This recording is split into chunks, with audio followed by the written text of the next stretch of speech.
So the big question is, can you actually learn self-defense on your own? Well, for most of the exercises and the systems and the techniques, yes.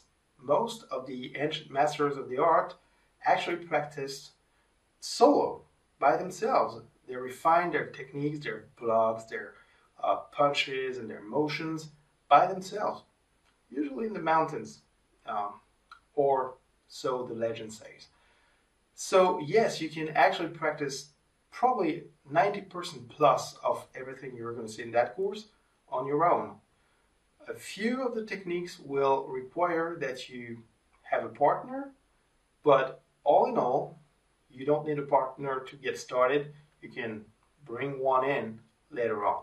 So, yes, you can learn self defense on your own, no problem.